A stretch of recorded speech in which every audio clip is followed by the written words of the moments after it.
오늘도 딱 모자실에 그분이 오셨기 때문에 일단 얼굴에 제가 이렇게 미소가 딱 지어집니다. 이거 그분이 오시니까 딱 좋네요. 자, 시편 126편은 이스라엘이 바벨론의 포로로 잡혀가잖아요. 그리고 돌아오면서 이제 지은 시인데요. 그러니까 그 포로로 잡혀갈 때도 한 방에 팍 잡혀가는 것도 아니고 여러 번에 나뉘어서 잡혀갑니다.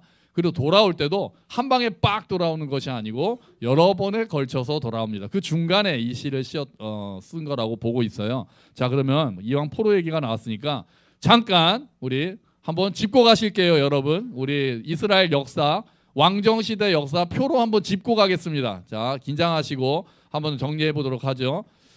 자, 요게 이제 역사 왕정시대 역사 그림이에요. 자, 여러분 제가 최소한 왕 3명은 외우자 그랬거든요. 이스라엘의 첫 번째 왕 누굽니까? 사울입니다. 사울 첫 번째 왕. 그럼 이제 두 번째는 좀 쉽잖아요. 두 번째 왕 누굽니까? 다윗. 그렇죠. 다윗. 세 번째 왕까지 우리 알잖아요. 세 번째 왕 누굽니까? 솔로몬. 맞습니다. 솔로몬. 벌써 흔들리시면 안 되는데. 벌써 흔들리시면 안 돼요. 자, 네 번째부터는 안 묻습니다. 걱정하지 마세요. 자, 네 번째 왕부터는 저도 여쭤보지 않습니다. 자, 이렇게 사울과 다윗과 솔로몬이 전체 이스라엘의 왕이 되었다가 그리고 나서 BC 기원전 930년에 나라가 둘로 북남으로 남북으로 나라가 쪼개집니다. 북쪽의 나라의 이름이 뭘까요? 이스라엘입니다. 이스라엘. 남쪽의 나라의 이름은 뭘까요? 유다입니다. 유다. 그런데 그냥 이스라엘이라고 하면은 전체 이스라엘하고 좀 헷갈리기 때문에 앞에 한 글자를 더 붙이는 거예요. 무슨 이스라엘이라고 합니까? 북쪽에 있으니까 북이스라엘. 이거 잘하셨습니다. 유다는 남쪽에 있으니까 남유다. 그렇습니다. 잘하셨습니다. 자, 그리고 나서 쭉 갑니다. 나라가 이렇게 두 개가 가다가 북이스라엘이 먼저 멸망합니다. 누구한테 멸망합니까? 아수르한테 멸망합니다. 이때가 BC 720. 우리 숫자는 그냥 외우지 말고 아수르한테 먼저 멸망하는구나. 이 정도만 생각하시면 돼요. 북이스라엘. 다시요. 하나 더 하죠. 그러면 남쪽의 유다는 좀 더 오래 있다가 누구한테 멸망합니까? 바벨론한테 멸망합니다. 자, 이스라엘이라는 나라가 세워졌습니다. 쭉 가다가 그래서 사울이라는 왕이 있었고 다윗이라는 왕이 있었고 솔로몬이라는 왕이 있다가 나라가 둘로 확 쪼개집니다. 그래서 북쪽 이스라엘은 가다가 아수르라는 나라한테 멸망하고 남쪽 유다는 쭉 가다가 바벨론한테 멸망한다. 이게 이스라엘의 왕정 이야기입니다. 자, 그리고 나서 바벨론의 포로로 잡혀갔는데요. 이스라엘이 우리나라처럼 광복, 독립한 게 아니라 바벨론을 페르시아라는 나라가 멸망시킵니다. 그럼 여전히 이스라엘은 전에는 바벨론의 식민지였다가 이제는 페르시아의 식민지가 되는 거죠. 그런데 페르시아의 왕은 좀 더 유화 정책을 씁니다. 그래서 이스라엘 백성들을 돌려보내라 이렇게 하는 거예요. 그 왕이 고랬습니다. 자, 그래서 포로표가 있습니다. 자, 한번 공부 조금만 더 해보죠. 자, 포로가 돌아가는데 크게 3번에 걸쳐서 포로는 이스라엘로 돌아갑니다. 바벨론에 잡혔다가 포로로 잡혔다가 이스라엘로 돌아가는 게 3번에 걸쳐서 일어나요. 그러면 첫 번째가 나라가 멸망하고 몇 년 정도 있다가 돌아가는지 아십니까? 심지어 그 굉장히 긴 시간입니다. 50년입니다. 50년. 70년이라고 말씀하신 분은 나라가 멸망할 때가 아니라 처음에 포로로 잡혀간 다니엘이 포로로 잡혀갈 때부터는 70년인데요. 나라가 완전히 멸망한 남유다가 완전히 멸망하고는 50년 있다가 포로가 1차로 돌아가는 거예요. 이때 포로를 데리고 돌아간 사람이 지도자의 이름이 스룹바벨입니다. 스룹바벨이고요. 그리고 스룹바벨이 포로들을 데리고 돌아가서 이스라엘에 딱 정착하니까 제일 먼저 뭐를 지었을까요? 성전을 짓습니다. 성전을. 일단은 교회 먼저 딱 짓는 거예요. 하나님의 영광이 오시기를 간절히 고대하면서. 자, 그리고 나서 좀 잘 삽니다. 그러고 나서 잘 살지는 못했습니다. 여전히 황폐하고 어렵게 간신히 살아갑니다. 그리고 나서 또 80년이 흘러갑니다. 많이 흘렀죠. 그러니까 포로에서 돌아온 게 팍팍팍 이루어진 게 아니라 50년 있다 한 팀. 그리고 나서 또 80년 후에 다시 두 번째 포로들이 돌아가게 됩니다. 이때 인도했던 사람의 이름이 에스라입니다. 에스라. 그리고 에스라가 가서 에스라는 뭐에 정통한 사람이었습니까? 율법을 잘 반포합니다. 율법. 형규 형제 여기 와서 앉아요. 장로님 옆에. 서 있지 말고 뭐 이렇게 수업 시간에 혼나는 사람처럼 뒤에 서 있어. 장로님 옆에 자리 있습니다. 자, 앉으시고. 자, 그렇게 돼서 이렇게 돼서 율법을 딱 반포하고 우리 율법대로 살아야 된다. 우리나라가 명했던 것은 우리가 하나님의 말씀을 무시했기 때문이야. 율법대로 살아야 돼 하면서 율법을 막 가르칩니다. 그리고 14년이 또 흐릅니다. 14년 후에 이번에 마지막으로 이스라엘의 포로들을 데리고 돌아오는 사람이 느헤미야입니다.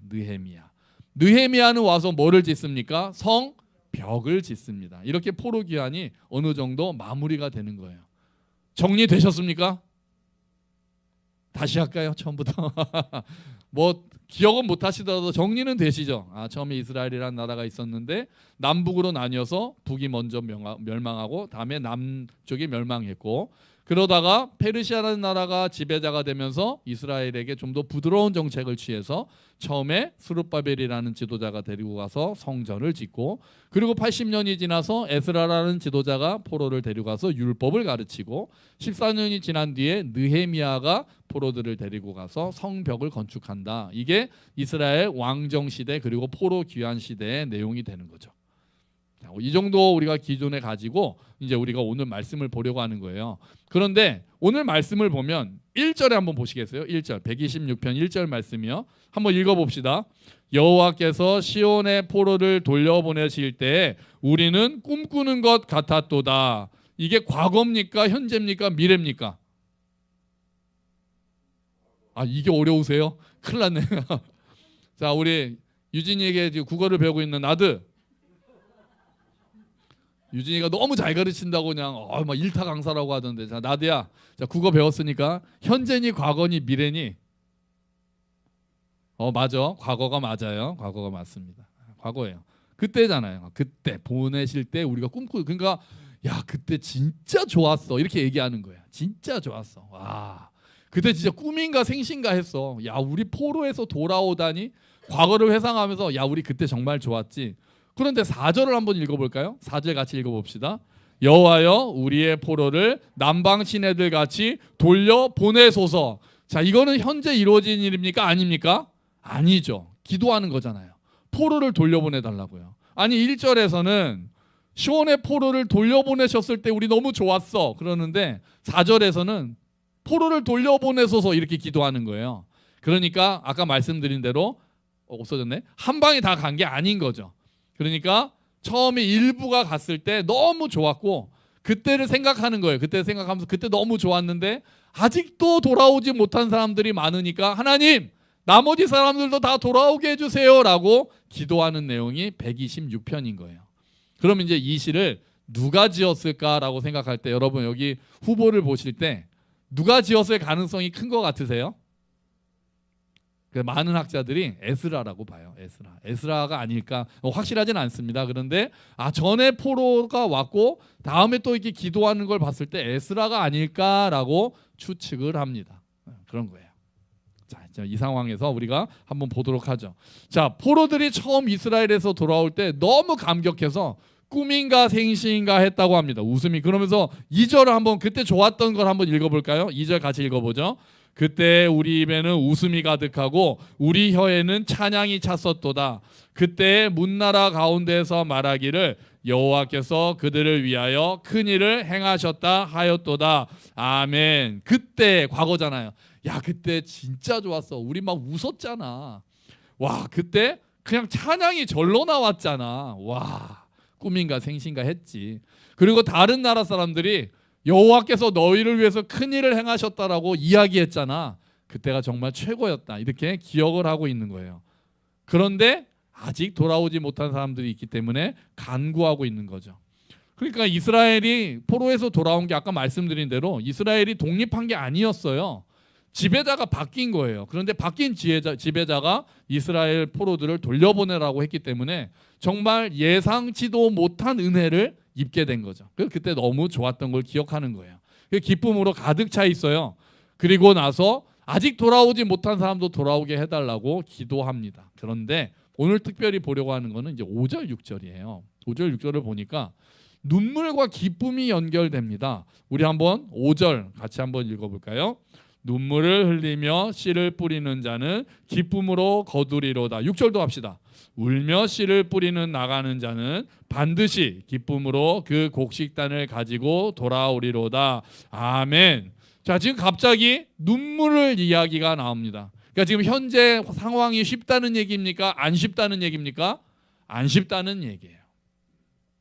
현재 이스라엘이 과거의 포로에서 돌아온 것은 좋았지만 현재 상황은 그렇게 좋지 못합니다. 아직 돌아오지 못한 사람들도 있고 이스라엘로 돌아온 사람들도 힘들게 살고 있는 상황입니다. 그래서 현재 지금 눈물을 흘리는 마음을 가지고 있는 거예요. 땅이 황폐해져 있습니다. 이스라엘의 영광이 회복되기 위해서는 많은 눈물과 많은 땀과 많은 수고가 아직 필요한 때가 지금인 거예요. 여러분, 이스라엘이 그때 맞이했던 그 눈물의 상황은 지금 우리나라의 상황과도 비슷합니다. 우리가 지금 눈물을 흘려야 되는 상황이 많이 있잖아요. 정치도 지금 어수선하잖아요. 국제정사도 불안하죠. 물가도 계속 올라가죠. 지금 경기는 점점 침체하고 있습니다. 우리의 몸도 점점 쇠약해져서 아프신 분들도 많고 인간관계도 그렇게 쉽게 풀리지가 않아요. 예수님을 믿어도 마찬가지입니다. 예수님 믿는다고 고난이 하나도 없고 그러지를 않습니다. 고난이 찾아와도 우리가 이 타락한 세상에서 우리의 연약한 몸과 마음으로 살아갈 때는 고난이 찾아와도 이상하게 생각할 필요가 전혀 없죠. 그냥 우리에게도 이 고난은 당연히 있는 거라고 생각을 해야 합니다. 그런데 시인은 지금 우리가 힘들어 눈물을 흘려 울고 있어. 하지만 시인은 확신을 합니다. 기쁨이라는 확신을 가지고 있는 거예요. 기쁨으로 단을 거둘 거야. 기쁨으로 열매를 맺을 거야. 그렇게 시인은 확신하고 있어요. 왜 그렇게 확신합니까? 지금 이스라엘이 강해서입니까? 상황이 만만해서입니까? 아닙니다. 지금 시인은 하나님께 확신을 두고 있는 거예요. 하나님께서 하실 일에 지금 믿음을 두고 있는 거예요. 더군다나 과거의 놀라운 일을 하나님께서 베푸신 것을 기억하기 때문에 하나님이 그때 우리에게 놀라운 구원을 베푸셨던 하나님께서 우리가 지금 눈물을 흘리지만 반드시 기쁨으로 거두게 하실 것이야 라고 시인은 확신하고 있는 겁니다. 금요일 예배 때 빌립보서를 강의하고 있는데 묘하게 이번 주, 그러니까 며칠 전 그저께 금요일에 비슷한 말씀이 우리 앞에 놓여졌어요. 그때 말씀이 이거였습니다. 자, 우리 한번 같이 읽어보도록 하죠. 너희 안에 착한 일을 시작하신 이가 그리스도 예수의 날까지 이루실 줄을 우리는 확신하노라. 아멘. 그러니까 지금 빌립보 교회에 대해서 바울이 이야기하고 있는 거거든요. 빌립보 교회가 지금 너희 안에서 착한 일, 처음에 바울을 도운 일, 그리고 더 넓게는 구원이에요. 그것에 대해서 빌립보 교회가 강하기 때문에 이루실 것이다 이런 것이 아니라 하나님이 시작하셨기 때문에 완성하실 것이다 라고 바울은 지금 확신하고 있는 거예요. 빌립보 교인들이 연약합니다. 부족합니다. 그래도 하나님이 하셨기 때문에 그 하나님이 그리스도 예수의 날까지 이루신다고 확신하고 있는 거예요. 그래서 기독교인의 특징은 제가 금요일날 말씀드렸어요. 낙관주의를 가지는 게 기독교인의 특징이 되어야 합니다. 나를 믿어서가 아닙니다. 하나님을 믿기 때문에 우리는 긍정의 사람이 되는 거예요. 우리는 연약하지만 하나님은 강하십니다. 우리는 부족하지만 하나님은 충만하십니다. 그래서 우리는 뭐를 가지는 겁니까? 소망을 가지게 되는 거예요. 기독교인의 특징은 여러 가지가 있잖아요. 사랑한다. 네, 맞죠. 믿는다. 맞죠. 하나 더 있잖아요. 소망한다가 있는 거예요. 소망을 가지고 있기 때문에 우리는 좌절하지가 않아요. 이러다가 내 인생 그냥 끝나는 거 아닐까? 아니요. 하나님이 나를 구원하셨으면 하나님이 이루어 가신다니까요. 그래서 우리는 지금 상황이 어렵더라도 지금 상황을 보고 좌절하고 절망하고 그 상태로 있지는 않은 거예요. 한번 할 수 있어요. 지금 어려우니까 낙심할 수 있죠. 좌절할 수도 있죠. 그런데 그 상태에서 거꾸러질 수 있지만 넘어져 있지는 않는 거예요. 다시 일어서는 게 기독교인의 특징이 되는 거예요. 긍정의 힘이 기독교의 그 복음은 아닙니다. 하지만 반대는 성립해요. 우리가 복음 안에 거하고 있다면, 우리가 하나님을 진실로 믿는다면 긍정의 힘을 가지게 됩니다. 하나님이 능력의 하나님이시고 하나님이 소망의 하나님이시기 때문에 그리고 그 하나님이 항상 우리와 함께 하신다고 약속하셨고 모든 것이 합력해서 선을 이룬다고 약속하셨기 때문에 때로는 내가 지금 상황이 이해가 안 되고 때로는 지금 나에게 일어나는 일들에 대해서 원망할 수도 있지만 결국 우리 마음 깊은 곳에서 소망이 올라오는 거예요. 하나님, 그래도 하나님이 이루실 줄로 믿습니다. 여러분, 그리스도인들은 그 소망 가운데 사는 거예요. 물론 여기서 한 가지 조심해야 될 함정은 있어요. 내가 원하는 대로 이루어진다는 긍정은 아닙니다.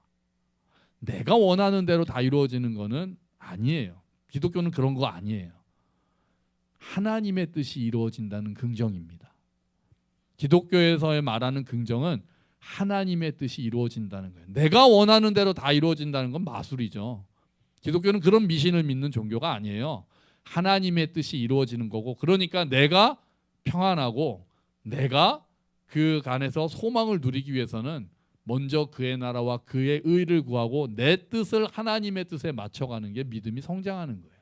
그런 긍정의 힘을 가지게 된다는 거예요. 그래서 기독교인과 부정적인 생각은 어울리지가 않아요. 하면 안 된다 이거보다 어울리지가 않아요. 교회 다닌다고 하면서 계속 불평하고 계속 질투하고 계속 좌절하고 계속 낙심하는 거는 어울리지가 않아요. 뭔가 이상한 거예요. 예수님이 괜히 염려하지 말라고 하셨겠어요? 내일 일을 걱정하지 말라고 하셨잖아요. 걱정되잖아요. 하지만 하나님이 아신다고 말씀하셨기 때문에 그래요. 바울이 항상 기뻐하고 범사에 감사하라고 그러잖아요. 그게 어떻게 돼요? 믿음으로, 신앙 고백으로 그게 되는 거예요. 내가 하나님을 믿으니까 지금 내 상황은 답답할 수 있고 지금 내 상황은 어려울 수 있지만 주님, 그래도 저는 믿음을 주님께 두겠습니다. 그 신앙 고백이 감사가 되는 거예요. 그래서 그 소망을 붙들고 다시 일어서는 거. 그리스도인의 특징은 일어서는 겁니다.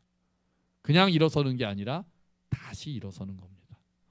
우리는 넘어집니다. 하지만 어떤다고요? 일어섭니다. 우리는 또 넘어질 것입니다. 하지만 어떤다고요? 다시 일어섭니다. 그게 그리스도인의 특징이 되는 거예요. 그게 참 믿음의 사람들의 모습입니다. 여러분, 믿음의 사람들이 되시기를 축원합니다. 소망의 사람이 되시기를 축원합니다. 불평과 근심과 염려에 사로잡히지 마십시오. 때로 할 수 있습니다. 아까 말씀드린 대로 불평할 수도 있죠. 인간이 어떻게 안 해요. 불평할 수도 있고 원망할 수도 있고 낙심할 수도 있고 좌절할 수도 있죠. 하지만 거기에 사로잡히지는 않아요. 사로잡혀서는 안 돼요. 그럼 마귀한테 속는 거죠. 거기에서도 하나님을 붙들고 소망으로 다시 일어서는 거예요. 우리가 결국은 우리는 천국이 있잖아요. 결국은 그 소망이라도 붙들고 오늘을 이겨내는 사람이 그리스도인들이 되는 거예요. 여러분, 염려에 사로잡히지 마시고 하나님께 소망을 두고 평강을 누리시기를 주의 이름으로 축원합니다. 아멘. 자, 그런데 시인이 이렇게 기쁨으로 우린 단을 거둘 거야, 우리 소망을 가져라고 얘기하면서 시인이 또 하고 싶어하는 말이 있어요. 그러니까 하나님을 신뢰하고 소망을 가지자라고 하는 말 플러스, 그러면 이런 말입니까? 야, 하나님이 다 하실 거야, 그러니까 우리는 놀자, 이런 말일까요? 아니죠. 하나님이 하실 거니까 우리는 오늘 뭐 하자는 거예요? 씨를 뿌리자는 거예요. 눈물 흘리지만 씨를 뿌리자는 얘기를 하고 싶은 거예요. 지금 시인은 하나님이 하실 거라는 것을 믿는 믿음으로 오늘 우리가 해야 될 일은 눈물의 씨를 뿌리는 거라고 얘기하는 거예요. 아무것도 안 해도 하나님이 다 하실 거야, 이러지 않습니다. 하나님 그렇게 일하시는 분이 아니세요. 그건 아직 은혜가 뭔지 모르는 사람이에요. 하나님의 은혜를 믿는 자들은 그 은혜를 붙들고 오늘 내가 해야 될 일들을 하는 거예요. 씨를 뿌리는 거는 희망을 뿌리는 것이잖아요. 아무리 어려운 상황이 있다 할지라도 오늘 내가 해야 될 일을 하는 거죠. 아무 일도 안 하면 아무 일도 안 일어나는 건 당연한 거 아닙니까? 아무 일도 안 하는데 무슨 일이 일어나고 무슨 변화가 있겠습니까? 어제처럼 사는 거죠. 그래서 오늘 그러지 말고 눈물을 흘리더라도 씨를 뿌리자고 성경은, 이 시인은 우리에게 이야기하고 있는 거예요. 그 사람들이 믿음의 사람이에요. 이 씨를 뿌린다라는 게 히브리어 시제로는 또 반복을 나타내요. 한 번 뿌리고 말자는 게 아니에요. 계속 뿌리고 계속 수고하라고 성경은, 이 시인은 우리에게 이야기하는 겁니다. 그러니까요, 여러분, 포기하지 마십시오. 낙심하지 마십시오. 여러분이 하나님 나라를 위해서 오늘 수고하신 것, 여러분이 오늘 눈물로 자녀들을 위해서 기도하신 것 열매를 맺게 하실 줄로 믿습니다. 지금 당장 열매가 보이지 않더라도 언젠가 하나님의 때에 열매로 돌아올 줄로 믿습니다. 바울이 갈라디아서에서 야 스스로 속이지 마 플러스 하나님 업신여기지 마 이런 얘기를 하거든요. 그럼 도대체 뭐가 스스로를 속이는 거고 뭐가 하나님을 감히 업신여기는 걸 거예요. 말씀을 보니까 이 말씀이에요. 우리 한번 같이 읽어볼까요? 스스로 속이지 말라. 하나님은 업신여김을 받지 아니하시나니 사람이 무엇으로 심든지 그대로 거두리라. 아멘. 그러니까 뒤집어 말한다면 내가 심지도 않고 거두려고 하는 것, 내가 엉뚱한 것을 심어놓고는 좋은 것을 기대하는 것은 스스로를 속이는 것이고 하나님을 업신여기는 것과 같다는 거예요. 심은 대로 거두는 게 진리라는 거죠. 심지도 않고 거두려고 하는 것, 육체를 위해서 심어놓고 성령의 열매를 기대하는 것, 말씀도 하나도 안 읽으면서 믿음이 자라기를 바라는 것, 기도도 하나도 안 하면서 하나님과 교제하기를 원하는 것, 오늘 불평을 심고 있으면서 평안을 누리려고 하는 것, 이런 것들은 다 스스로를 속이는 것이고 하나님을 업신여기는 것이에요. 그래서 오늘 우리는 바르게 뿌리고 바르게 심어야 합니다. 그럴 때 눈물을 흘릴 만한 상황이라도 바르게 씨를 뿌리면 하나님이 반드시 거두게 하실 줄로 믿습니다. 아멘. 하나님의 뜻에 맞는 열매들이 맺어지는 거예요. 내 뜻에 맞는 열매가 맺어지는 것이 아니라 하나님의 뜻에 맞는 열매들이 맺어지는 거예요. 내가 부족해요. 내가 하나님의 뜻에 따라서 내가 하나님 안에서 꿈을 가지고 소망을 가지고 오늘 노력해요. 근데 내 힘으로 안 될 것 같아. 내 힘으로는 두려워요. 그래도 하나님을 신뢰하면서 계속해서 수고하고 씨를 뿌리는 자들에게 하나님께서 하신다는 거예요. 우리의 부족함을 넘어서는 하나님의 은혜, 우리의 연약함을 넘어서는 하나님의 은혜가 있을 거라고 지금 시인은 확신하면서 노래하고 있는 것입니다. 여러분, 여러분의 부족함이 하나님께는 장애물이 되지 않습니다. 여러분의 부족함을 뛰어넘는 하나님의 은혜가 있는 줄로 믿습니다. 하나님을 신뢰하면서 내가 할 일은 부족하지만 포기하지 않고 오늘 내가 뿌려야 될 씨를 뿌리는 거예요. 기도의 씨를 뿌리는 거고 말씀의 씨를 뿌리는 거고 수고의 씨를 뿌리는 것. 그때 하나님께서 열매를 맺게 해주실 것입니다. 심지어는 우리가 뿌린 것 이상으로 풍성하게 열어주신 하나님의 은혜를 우리가 경험하게 되는 거예요. 여러분 오늘 무엇을 심으시겠습니까? 여러분은 지금 어떤 것들을 심고 계세요? 여러분 기도를 심으십시오.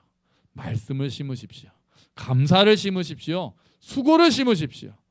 그리고 염려하지 마십시오. 만약에 우리가 그렇게 한다면 오늘 내가 내 영혼의 말씀을 심고 오늘 내가 내 영혼의 기도를 심고 오늘 내가 내 영혼의 감사를 심고 오늘 내가 먼저 그의 나라와 그의 의를 구하며 하나님의 나라를 향한 수고를 심는다면 염려할 필요가 없습니다. 그 다음은 하나님께서 하시기 때문에 그래요. 아무것도 안 할 때는 변화가 없지만 내가 뭔가 하나 오늘 하기 시작할 때 하나님께서 하나님의 때에 열매를 맺게 하시는 것입니다. 거두게 하실 하나님을 소망하고 오늘 눈물의 씨를 뿌리시기를 축원합니다. 언젠가 우리가 열매를 가득 안고 기쁨으로 돌아오게 될 줄로 믿습니다. 아멘. 우리 같이 기도하죠. 주님, 거두게 하시는 하나님, 오늘 제가 눈물로 씨를 뿌리겠습니다. 우리 같이 기도합시다.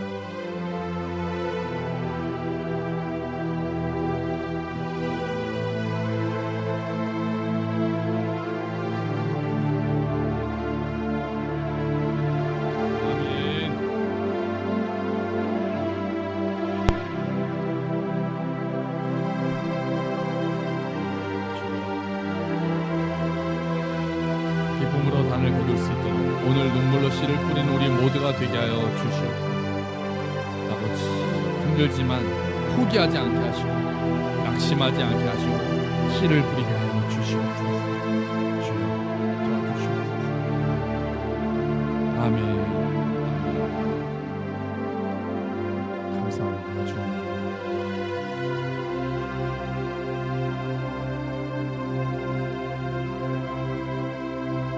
아버지 하나님, 오늘 눈물로 씨를 뿌리는 자는 기쁨으로 거두게 하실 것이라는 말씀을 믿습니다.